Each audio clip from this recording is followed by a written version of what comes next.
এই দজ্জাল মহিলা আমার বউ? আরুষ উপর নিচ মাথা ঝাঁকালো, মুখে বলল, জি স্যার, এইটাই আপনার মুরগির বাচ্চার মতো এক এবং একমাত্র বউ পৃথা ইসলাম। তুজ হতভম্ব হলো, কিঞ্চিত সময় নিয়ে হুট করেই বুকে হাত দিল, বুকটা চেপে বলল, আরুষ, পানি আন।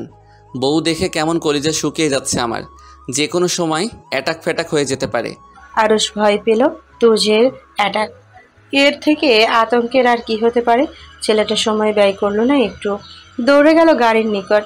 গাড়ি থেকে এক বোতল পানি নিয়ে আবার দৌড়ে ফিরে এলো তুর্যের পানে। ব্যস্ত হাতে বাড়িয়ে দিল পানির বোতলটা। তাড়াহুড়ো করে বলল, স্যার পানি, তাড়াতাড়ি খেয়ে নিন। তুর্য পানির বোতল হাতে নিল। এখনো যেন তার বিশ্বাস হচ্ছে না এই তার বউ। সেই প্রথম দিন থেকে যে মেয়ের সাথে চরম শত্রুতা পোষণ করে বেড়াচ্ছে, এখন এসে কিনা জানতে পারছে সেই শত্রুই তাই মুরগি বাচ্চার মতো বউ। আচ্ছা, সে কানে ভুল শুনেছে না তো? আর একটু অনিশ্চিত হতেই তুর্য আবারও শোধালো, ভাই, তুই নিশ্চিত এই দজ্জাল মহিলাই আমার বউ তো? জি স্যার, একদম 100% নিশ্চিত। তুর্যের গলা শুকিয়ে এলো। নিজের হাতে ধরে থাকা বোতলটার ছিপি খুলল, ঢকঢক করে গিলল বোতলের অর্ধেকটা পানি। হুট করে কিছু একটা স্মরণে আসতেই পানি পান করা থামিয়ে দিল সে। বোতলটার পাশে অদূরে ছুঁড়ে ফেলে অতঃপর আরুষের পানে তীক্ষ্ণ দৃষ্টিতে তাকিয়ে বলল, বেটা মীর জাফরের বংশধর, তুই আগে কেন বললি না যে ওইটা আমার বউ? এখন আমি যে একখানা থাপ্পড় মেরে দিলাম, এর ড্রাইভার কে নিবে শুনি? আরুষ ঢোক গিল, আমতা আমতা করে বলল, স্যার আমি তো বলতে চাইছিলাম, কিন্তু আপনি থামিয়ে দিলেন। জোর করে বলতি, এমনি সময় তো খুব ফটর ফটর করতে পারিস বেয়াদব। থামলো তুর্য, চিন্তিত সুরে বলল, নিশ্চয়ই বউটা আমার ব্যথা পেয়েছে ভীষণ। আরুষ জিহ্বা দ্বারা ওষ্ঠ হয়ে গেল, বুকে সাহস নিয়েই বলল, স্যার দজ্জাল মহিলারা ব্যথা পায় না। সাথে সাথে তেতে উঠল তুর্য, ঝাঁঝালো কণ্ঠে বলল, চুপ বেয়াদব, আমার বউকে একদম দজ্জাল বলবি না, তাহলে তোকে আমি শুলে চড়াবো। আরুষ চুপসে গেল, তবে মনে মনে ভেঙচি কাটতে ভুলল না একটুও। ওষ্ঠ বাঁকিয়ে বিড়বিড় করে বলল, নিজে নিজে এতক্ষণ বউকে দজ্জাল দজ্জাল বলে মুখে ফেনা তুললো, এখন এসেছে বউয়ের প্রতি প্রেম দেখাচ্ছে। শালা গিরগিটি কোথাকার। সময় গড়ালো গোটা একটা রাত কেটে আবার সকলের দেখা মিলল। তুর্য আজও সকাল সকালে ছুটে এসেছে পৃথাদের কলেজ সম্মুখে। গতকাল যে কাণ্ড ঘটিয়েছে, তারপর বউ ঠিক কিভাবে প্রতিক্রিয়া দেবে তাই ভেবে পাচ্ছে না ছেলেটা। তার উপরে তুর্য যে শক্ত হাত, নিশ্চয়ই বউটা ব্যথা পেয়েছে ভীষণ। যাই হয়ে যাক না কেন, ওই মেয়েটা তুর্যের বউ। তাছাড়া তার আর পৃথার মধ্যে যতই ঝগড়া বিবাদ হোক না কেন, তাতে তুর্যের দোষটা কোনো অংশে কম নয়। দুইজনই সমান দোষী, তার মধ্যে আবার তুর্য দিয়েছে থাপ্পড়। গতকাল বিকেলে ছেলেটা ছুটে গিয়েছিল পৃথাদের বাড়ির সম্মুখে, কিন্তু ভাগ্য সহায় না হয় দেখা পায়নি বউয়ের। এরপর যেদিন আবার বউয়ের খোঁজ নিতে বাড়িতে ঢুকতে যেতে হতো, সে হিতে বিপরীত হয়ে যেত। শ্বশুর বাড়িতে তো সব রাজাকার আলবদর আলশামসে ভরপুর।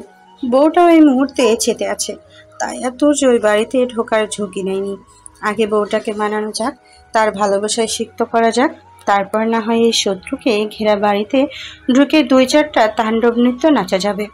তুর্যর অধীনে আগ্রহে অপেক্ষা করছে তার রাজাকার শ্বশুরের সম্মুখে একবার তাণ্ডব নৃত্য নাচার জন্য। তুর্য অধৈর্য ভঙ্গিতে রাস্তার ফুটপাতে পায়চারি শুরু করলো। অনবরত তার বউটা কেন কলেজে আসছে না এখনো? 9:30 বাজতে চললো। ইতিমধ্যে বেশ কিছুটা সময় অতিবাহিত হলো। আরো হঠাৎ করেই বলল, স্যার ওই আপনার বউ আসছে। তুর্য নড়ে চড়ে উঠল। বউ? তার বউ ভাবতেই প্রশান্তিতে ভরে গেল ছেলেটার মন প্রাণ। কত প্রতীক্ষা, অত ছটফটানির পরে সে দেখা পেয়েছে বউয়ের।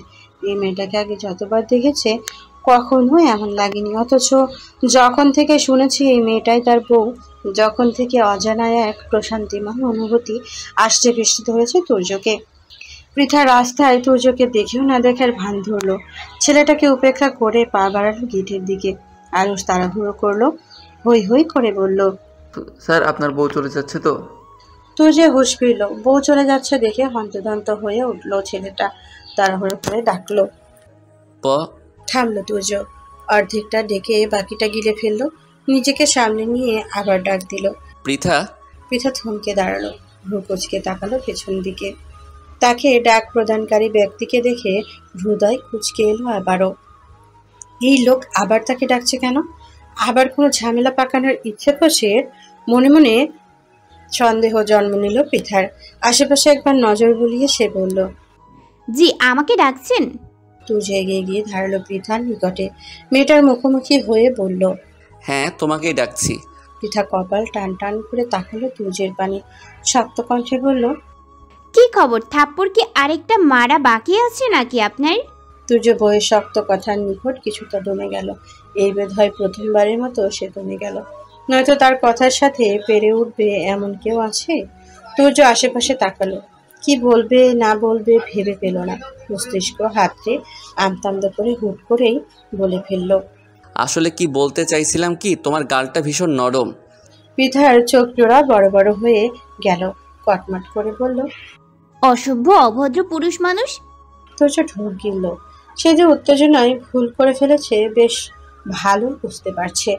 তবুও নিজের ভুলটা প্রকাশ করতে চাইল না পৃথার সম্মুখে। একটু কেশে নিজেকে স্বাভাবিক করার চেষ্টা করলো। অতঃপর বলল, তুমি যদি কাল আমার পাঞ্জাবিটা না ছিঁড়তে আমি তোমাকে থাপ্পড় দিতাম না। তেতে গেল পৃথা। কত সুন্দর ছেলেটা, সব দোষ তার ঘাড়ে নিয়ে দিল। প্রথমে তার নতুন শাড়িটা ছিল বলেই না সে লোকটার পাঞ্জাবি ছিঁড়েছিল, অথচ এখন সে কি সুন্দর অবলীলায় বলে দিল, তুমি পাঞ্জাবি না ছিঁড়লে আমি থাপ্পড় দিতাম না, বেটা ব্রিটিশ। পৃথা দাঁতে দাঁত চাপলো। কটমট করে বলল, ছিঁড়েছি, বেশ করেছি। আপনি আমার শাড়ি ছিঁড়েছেন, আমিও আপনার পাঞ্জাবি ছিঁড়েছি। আর থাপ্পড়টা ওটাও আমি ফেরত দিয়ে দিতাম সাথে সাথে, যদি আপনি আমার বড় না হতেন। তোর্য হতবাক হলো। কি বললো তার বউ তাকে? সে যদি বড় না হতো তাহলে তার বউ তাকে থাপ্পড় দিত? এই প্রথমবার মনে মনে নিজের বড় হওয়ার জন্য বেজায় খুশি হলো ছেলেটা। ভাগ্যিস আজ সে বয়সে বড়, নয়তো নির্ঘাত বউয়ের হাতে মাইর খেতে হতো। এই বড় হওয়ার ব্যাপারটা তাকে বাঁচিয়ে দিল এবারের মতো। তবে পরক্ষণে মুখ বাঁকালো তুর্য। তাচ্ছিল্য করে বলল, সারাক্ষণ আমার মতো একটা দামড়া ছেলের সাথে ঝগড়া করার সময় তো তোমার বড় ছোট জ্ঞানে আসে না। তাও যাক, থাপ্পড়ের সময় অন্তত তোমার বড় ছোট জ্ঞানে এসেছে। এই বিষয়ে আমি কৃতজ্ঞ তোমার নিকট। পৃথা রেগে গেল। তুর্য যে নিজের কথা দ্বারা অতি সূক্ষ্মভাবে তাকেই অপমান করছে বেশ বুঝলো মেয়েটা। ওদিকে ক্লাসের ঘন্টা পড়লো বলে তাই আর অতিরিক্ত ঝগড়া বিবাদে নিজেকে জড়ালো না পৃথা। শুধুমাত্র প্রধানিত কণ্ঠে বলল, আমার থেকে দূরে থাকবেন। পরবর্তীতে আপনাকে যেন আমি আর আমার চোখের সম্মুখে না দেখি, ব্রিটিশ পুরুষ। নিজের যতটুকু বলার প্রয়োজন ছিল বলেই কলেজের ভেতরে দিকে প্রস্থান করলো মেয়েটা।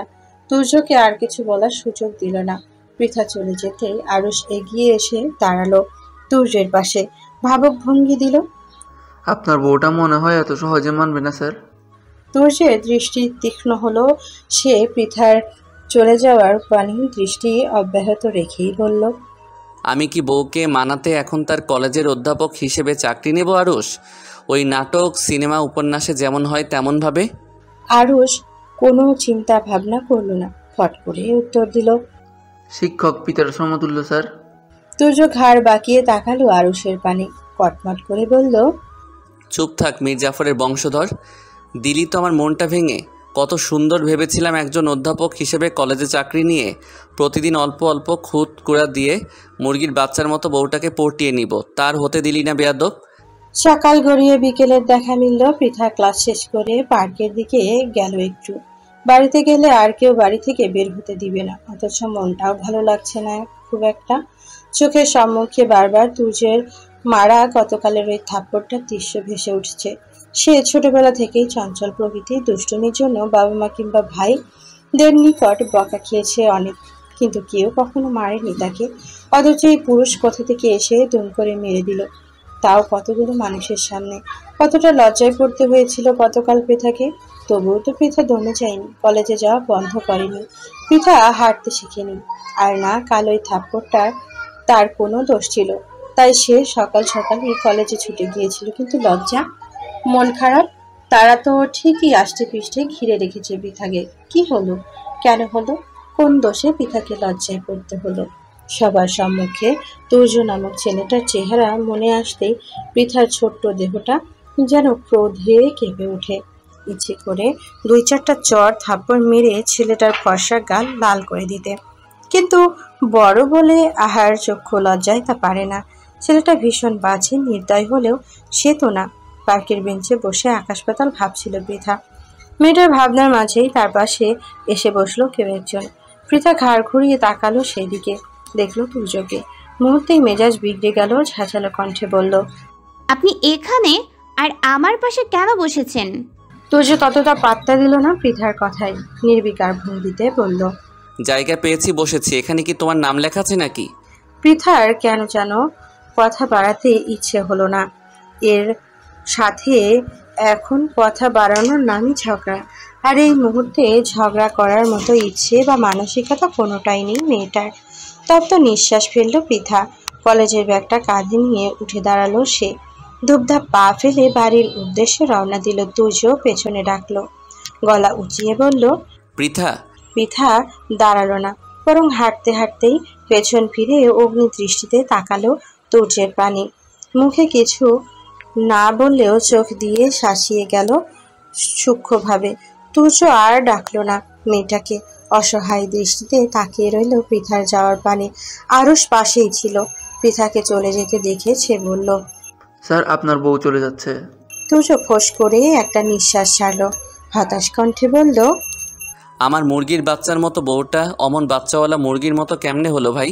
দেখলেই ফোঁস করে ওঠে, মনে হয় ঠোকর মেরেই শেষ করে দিবে আমাকে। হোটেল ছাড়ছে তুর্য, আর কতদিন হোটেলে থাকা যায়? তাছাড়া এ তো কোনো দর্শনীয় স্থানের হোটেল নয় যে জানালাটা খুললেই মন প্রাণ জুড়িয়ে যাবে, স্নিগ্ধ শীতল বাতাস এসে আবেশিত করবে তাকে। এটা শহরের বুকে রাত কাটানোর জন্য হোটেল, যেখানে জানালা খুললে গরম বায়ু, অযাচিত কোলাহল, যানবাহনের প্যাঁপো ধ্বনির উৎপাত পাওয়া যায়। যদিও উচ্চমানের পরিপাটি এক সুন্দর হোটেলে ছিল তুর্য, তবুও দিনের পর দিন এখানে থাকতে আর ভালো লাগছে না তার। তাছাড়া এখানে যেহেতু রাজশাহীর বুকে বইয়ের দেখা পেয়েছে, তখন এখানে তাকে থাকতে হবে বেশ অনেকটা দিনের জন্য। আর তো উপায় নেই। প্রথম দিকে বইয়ের দেখা পেয়েও তাকে না চিনে ভুলগুলো করেছে, তার সংশোধন করতে হবে এখন। বউকে মানাতে হবে, তাকে নিজের প্রেমে ফেলতে হবে, তার প্রণয় উপলব্ধি করাতে হবে। সব মিলিয়ে অনেকটা সময়ের প্রয়োজন তুর্যের। তাই তো রাজশাহীতে বাসা ভাড়া নেওয়ার সিদ্ধান্ত নিয়েছে ছেলেটা। ঢাকায় নিজেদের বাসার কাজ বাপ চাচাদের ওপর চাপিয়ে দিয়েছে কিছুদিনের জন্য। তারপরেও এখানে বসে যতটা তদারকি করা সম্ভব সে করবে। তার মাঝে মাঝে খুব প্রয়োজন হলে স্বল্প সময়ের জন্য ঢাকায় যাবে। রাজশাহীতে ইতিমধ্যে বাসা ভাড়া নিয়ে ফেলেছে তুর্য। পৃথাদের বাড়ির কাছাকাছি রেখেছে বাসাটা, তবে 2-3টা ঘরের পরে। পাছে যদি তার রাজাকার শ্বশুরটা কোনোভাবে দেখে নাই তাকে, দেখা যাবে দলবল নিয়ে তাকে এই বাসা থেকে উচ্ছেদ করতে চলে এসেছে। তুর্য এই মুহূর্তে কোনো ঝামেলা চাইছে না। শ্বশুর বাড়ির সাথে তো একদমই নয়, তাই একটু দূরে দূরে বাসাটা রেখেছে সে। আজ সন্ধ্যার দিকেই তুর্য উঠেছে সেই বাসায়। যদি ব্যাচেলর মানুষ থাকবে, তত কিছু গোছানোর নেই। যতটুকু প্রয়োজনীয় ফার্নিচার কিনেছিল, তা ওই ফার্নিচারে দিতে যে ছেলে পেলে এসেছিল তারাই গুছিয়ে দিয়ে গেছে। আর বাদবাকি গোছানোর জন্য তো আরুষ আছেই। তুর্য আর ওই গুচ্ছ গাছের দিকে মনোযোগ না দিয়ে বিশাল আকারের 3টে প্যাকেট নিয়ে বসলো মেঝেতে। আরুষ কপাল কুঁচকালো। পুরো ফ্ল্যাটের জন্য তেমন আসবাবপত্র কিনলো না। তুর্য অথচ বেশ হম্বিতম্বি করে জনবল দ্বারা এই বড় প্যাকেটগুলো আনলো। কি আছে এই প্যাকেটগুলোর মধ্যে? আরুষের হৃদয় সন্দেহ জাগলো। সন্দিহান কণ্ঠে শুধালো, এর ভিতর কি আছে স্যার? তুর্য আরুষের কথা শুনেও যেন শুনল না। কোনো উত্তর না দিয়ে সে বেশ গুরুত্ব সহকারে খুলল প্রথম বড় প্যাকেটটা। সাথে সাথে প্যাকেটের ভেতর থেকে বেরিয়ে এলো এক নারীর চিত্র। আরুষের ভ্রু কুঁচকে এলো। এই কার ছবি? তাছাড়া ছবিটি দেখেও তো বেশ পুরনো দিনের কোনো নারী চিত্র মনে হচ্ছে। চিত্রকর্মের আদলেও বেশ পুরনো, আজকালকার যুগের ন্যায় রঙিন এবং খুব নিখুঁত নয়। আগের দিনের চিত্রশিল্পীদের জ্যামিতিক প্যাটার্নের ন্যায় আঁকা এই চিত্রকর্ম। আরুষ ভেতরে কৌতূহল অনুভূত করলো। কৌতূহলী কণ্ঠে জিজ্ঞেস করলো, কার ছবি স্যার? তুর্য 2 হাত দ্বারা চিত্রকর্মটি দেওয়ালে লাগাতে লাগাতেই জবাব দিল, আমার মায়ের বংশের পূর্ব নারী ঘসিটি বেগমের চিত্র এটা।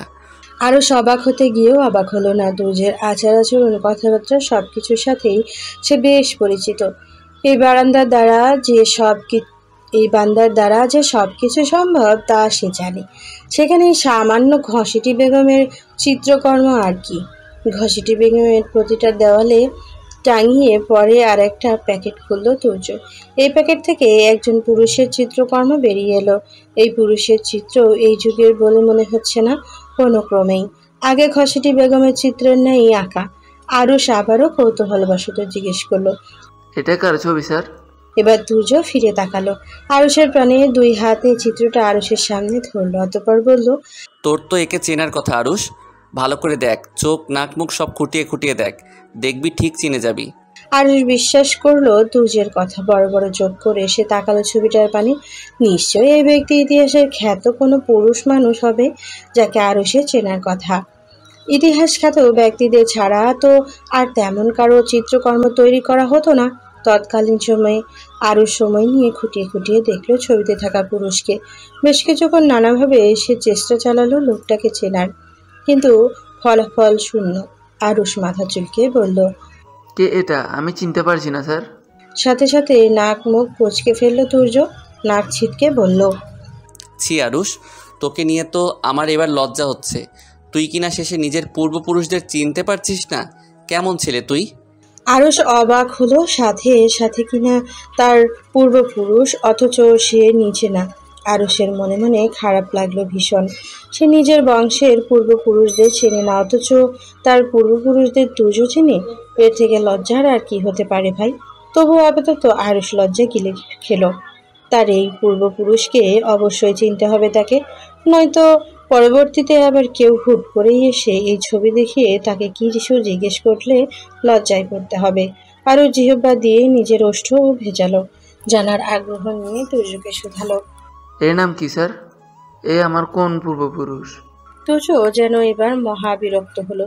আরুষের দিক থেকে দৃষ্টি ঘুরিয়ে ছবিটা দেওয়ালে লাগাতে উদ্যত হলো।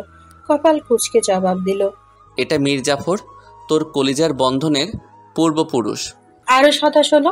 নিজের ওপরে নিজে বেশ বিরক্ত হলো।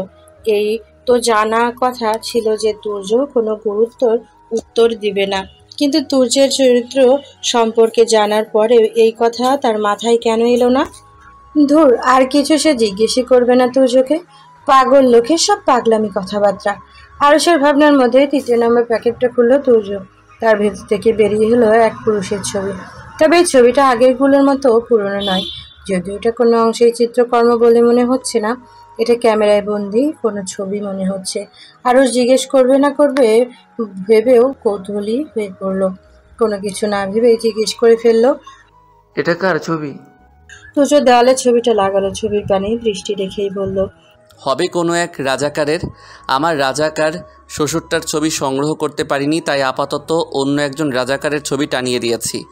তবে শ্বশুরের ছবি সংগ্রহ করতে পারলে এই বেটার স্থানে শ্বশুরের ছবিটাই লাগিয়ে দেব, নিশ্চিত থাক। আরুষ ফোঁস করে একটা নিঃশ্বাস ছাড়ল। সে জানতো এমন কিছুই তুর্যর মুখ থেকে বের হবে। তারপরেও কেন জিজ্ঞেস করে নিজের কান নষ্ট করলো কে জানে। আরুষ মাঝে মাঝে ভেবে পায় না, সৃষ্টিকর্তা এই তুর্য নামক প্রাণীকে কি দ্বারা সৃষ্টি করেছে।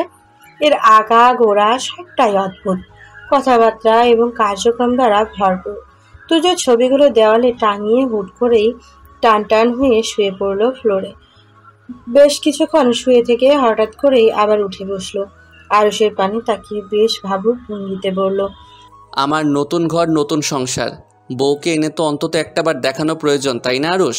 আরুর সাথে সাথে তাল মেলালো তুর্যের কথায়, আর হ্যাঁতে হ্যাঁ মিলিয়ে বলল, জি স্যার, ম্যামকে ছাড়া আপনার এই ঘর একদম অসম্পূর্ণ। কিন্তু আরুষের কথা শুনে চোখ জোড়া চকচক করে উঠল তুর্যের। আনন্দের সহিত সে বলল, তাহলে তোর ম্যামকে নিয়ে আয় তাড়াতাড়ি। আরুষ ভর কালো আমতা আমতা করে বলল, আমি কিভাবে আনবো? তুর্য চোখ ছোট ছোট করে তাকালো আরুষের পানে, থমথমে কণ্ঠে বলল, তা আমি কি জানি? তুই যখন বললি আনা প্রয়োজন তখন নিয়ে আসবি, কিভাবে আনবি তা তুই জানিস। তবে আগামীকাল সকালের মধ্যে আমার বউকে আমি আমার বাসায় চাই, নয়তো তোকে আমি ঠুস করে গুলি করে ঠাস করে উপরে পাঠিয়ে দেব। কথাটা বলে তুর্য উঠে দাঁড়ালো। আরুষকে আর কিছু বলার সুযোগ না দিয়ে ধূপধাপ পা ফেলে নিজের কক্ষের উদ্দেশ্যে প্রস্থান ঘটালো। আরুষ বেচারা আবেগ ফ্লোরে বসে পড়লো ঠাস করে। কি বিপদে পড়লো সে? কে বলেছিল তাকে তুর্যের হ্যাঁতে হ্যাঁ মিলাতে? আজ তুর্যের কথা যদি সে তাল না মিলাতো তবে এত বড় একটা বিপদে তো পড়তে হতো না। সে কিভাবে পৃথাকে নিজেদের বাড়িতে আনবে? ভয়ঙ্কর স্বামীর দজ্জাল বউকে কিভাবে বাগে আনবে? এমনিতেই মেয়ের যা তেজ। সুদীর্ঘ এক রাতের সমাপ্তি ঘটিয়ে সকালের দেখা মিলেছে। সূর্যের ফুটফুটে আলোয় ভরে উঠেছে চারপাশ। আরুষের কাল রাতে ঘুম হয়নি একটু। গতকাল সারা রাত শুধু এই চিন্তায় কেটেছে যে পৃথাকে এই বাসায় কিভাবে আনবে। আর যদি না আনতে পারে তাহলে তুর্য যদি সত্যি সত্যি তাকে ঠুস করে গুলি করে ঠাস করে উপরে তুলে দেয় তখন কি হবে? তুর্য নামক ওই প্রাণী না আছে মুখের ওপর কোনো বিশ্বাস আর না আছে হাতের উপর কোনো বিশ্বাস। চিন্তায় আরুষের প্রাণ ওষ্ঠাগত প্রায়। এই তো সে সকাল সকালই নেমে দাঁড়িয়েছে বাসার সম্মুখে রাস্তার কাছে। এই পথটি এই তো পৃথা কলেজে যাবে। যদিও সে জানে পৃথার কলেজে যেতে এখনো অনেক দেরি, কিন্তু যাবে তো। আরুষ কোনো ঝুঁকি নিতে চাইছে না। সে সময় গেটে দাঁড়াবে, তার আগেই যদি পৃথা চলে যায় এখন কি হবে, তখন কি হবে? তাই তাড়াহুড়ো করে ঘরের পোশাক অর্থাৎ 3/4 প্যান্ট পরে এবং টি শার্ট জড়িয়ে উস্কো পুস্কো চুলে হাজির হয়েছে গেটের সম্মুখে। বারবার পৃথাদের বাসার দিকে উকিয়ে ঝুঁকি দিচ্ছে, আবার একটু পরে চিন্তিত ভঙ্গিতে পায়চারি করছে। আর সে এভাবে পাগলের ন্যায় পায়চারি করতে দেখে তার দিকে এগিয়ে এলো ওই বাড়ির দারোয়ান।